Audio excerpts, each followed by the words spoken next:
Nagpatuloy ang oral argument sa Korte Suprema tungkol sa pagsasoli ng PhilHealth ng 60 billion pesos na pondo nito sa National Treasury. Ang tanong ng Korte Suprema sa PhilHealth, bakit nagbalik ng pondo kung may malaking halaga ng mga benepisyo ang hindi pa nababayaran? Ang paliwanag ng ahensya alamin sa balitang hatid ni Mark Salazar. Sumentro ang Korte Suprema sa lagay ng pananalapi ng PhilHealth para masagot ang tanong, bakit nag-remit ito ng 60 billion pesos sa national government kung may mga utang pa? Si Associate Justice Amy Lazaro Javier ang humimay sa isyong ito. Has PhilHealth paid all the recorded and recognized claims? Your Honor, before it transferred the funds to the Treasury? Your Honor, in a certain cut-off date, Your Honor, definitely hindi ho natin mababayaran lahat ng Not paid. all were paid, Yes, and po. yet you transferred the funds already. Sa 2021 financial statement ng PhilHealth na inaudit ng COA, 1.16 trillion pesos pa ang bayarin ng PhilHealth sa mga benepisyo, habang 347 billion lang ang asset nito. Ibig sabihin, mahigit 816 billion pesos ang deficit ng PhilHealth. Sabi ng adverse opinion ng COA, hindi sinunod ng PhilHealth ang tamang accounting standard at malamang na mas malaki pa ang deficit nila.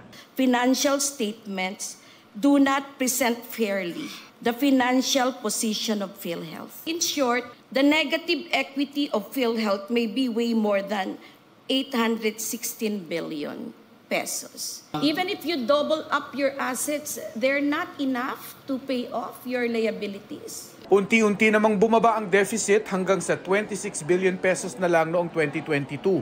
Pero deficit pa rin. From these assets, the law requires PhilHealth to set aside a portion called reserve funds, precisely to cover payments for the claims of beneficiaries. And that portion has to be used exclusively for the claims, to pay the claims of the beneficiaries. And if there is an excess, then additional programs should be set up. And if there is still an excess in the excess, then investment may be made. Pero sabi ng PhilHealth, hindi naman sabay-sabay babayaran ng mga utang. Kayaan niya itong punan ng mga makukolektang direct contribution ng mga miyembro. Requirement of the law, Your Honor, particularly in Section 11, reserve fund for a maximum of 2 years, Your Honor. Is the reserve funds just in paper? Are you not supposed to reserve real money? You cannot predict when people get sick.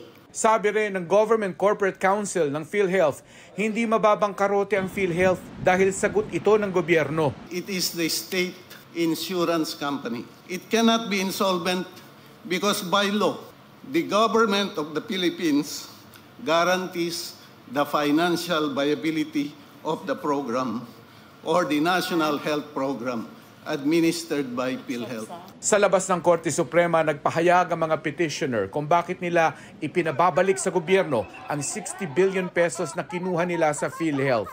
Kulang na nga yung pondo, binawi pa, no? Inabandon na ng gobyerno yung kanyang pananagutan na magbigay ng subsidiya para doon sa mga indirect contributor, mga indigent, no?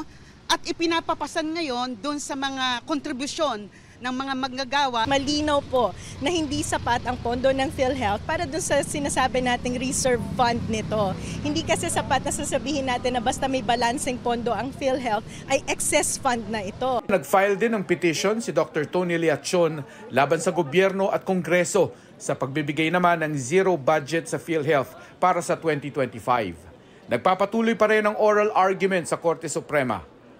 Mark Salazar, nagbabalita para sa GMA Integrated News.